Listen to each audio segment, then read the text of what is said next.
What's going on, crew? So I don't really have many plans today. I've just been working all morning editing a wedding, got that done. Now I have to go into Coleman's Suzuki to pick up a little part that I need, because this mirror mount here, I threaded it out, unfortunately, with my own doing. So I've come to the conclusion that pretty much any mirror mount with the same size bolts should fit. I could be very wrong on that though, so I guess we'll find out. There you have it. If you've broken your Magura clutch lever mirror mount thing, this is one off a Suzuki V-Strom, and it works mint. Fits the original mirror and everything. So yeah, I just thought I'd take you guys on a ride out with me, test out this new helmet for vlogging as well, because I've never done it with this one. This is the Shoei Hornet ADV helmet, but I bought another giant Squid mic so I can use it with this helmet. So exactly the same setup, GoPro Hero 11, giant Squid mic going into the media mod, and yeah. I got some Barkbusters on the bike. They fit pretty well, but they're very close to the screen and they're very close to the levers as well. So they're just the generic ones, they're not like made for this bike. So you can probably get some better ones, but they had these at Coleman Suzuki as well, so I picked them up. I also got this cheap GPS mount from Amazon. Don't know if I'll be using it. If I do use it, it'll just be for like a GoPro. I've been thinking about getting the Zumo XT. If you guys can comment below with your opinions on that, because I've just always used my phone with like offline navigation downloaded on it, and that's been fine for me. I've got the Peak Design phone mount, and it has the vibration damper on it and all that. And I also ordered some of the Dirt Tricks cam chain tensioners, a pair of them for this engine. I don't think there's anything wrong with these tensioners in the bike. I mean, it's only done 5,000 Ks, but sometimes it is quite slappy with the chain. If you've been like riding for a while and then you stop and the oil pressure obviously drops and then it comes back and you can hear the chain slapping, it's just kind of annoying. I thought I'd jump on the motorway as well and see what this Chevy shield extension sounds like with the wind on the motorway. I've got my helmet visor open, and this is what it sounds like with the screen all the way down. That's what it sounds like now. And I don't know about you guys, but I can't really feel any wind at all. And if I put the visor down now, well, it's way louder.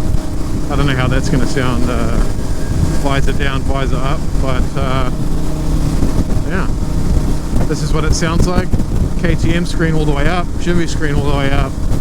I'm 6'1" and I'm wearing a Shoei ADV helmet, and yeah, the wind doesn't start till above my helmet visor for sure, so I don't get any head bobbling or anything like that.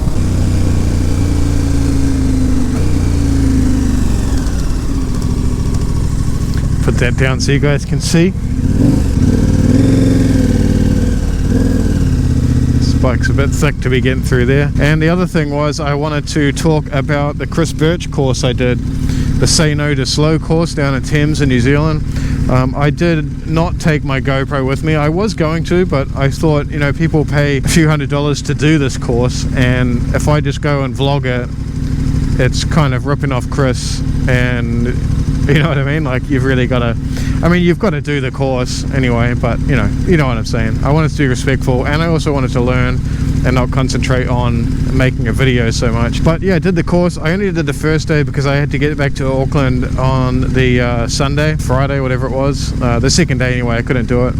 And it's classed as like, the day one is like a more beginner, you know, like just a general handling, off-road handling course. And I wouldn't call myself a beginner off-road. I definitely wouldn't call myself a pro, but you know, I've done a fair bit off-road. And honestly, just, you know, I paid $225 I think for the first day, and just in that first day I learned a lot. A lot of the stuff I thought I kind of knew, but you know, like the tuning that he does with you, the way you stand and the positioning, and you know, like slow speed maneuvering and even the high speed maneuvering especially, I learned a lot. I'm much more confident now on gravel roads, like riding much faster on gravel and kind of drifting out, and just handling a big bike like this, I feel a lot more confident.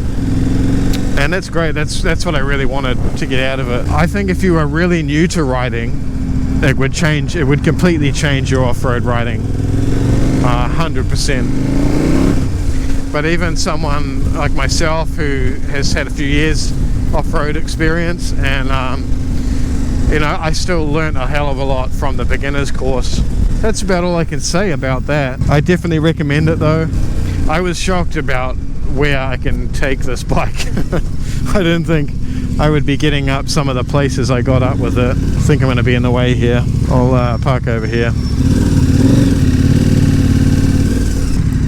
Highly recommend the Chris Birch course if it's something you're thinking about doing. Anyway, I'll be back in a minute. So I've got my little part in my pocket here to replace this. Hopefully it fits. If it doesn't, we will see. I went to Motosocial on Tuesday again, and that was pretty cool.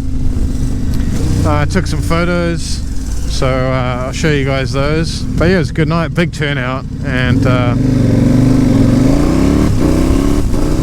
good vibe. Some of you guys have asked me in DMs what camera I use.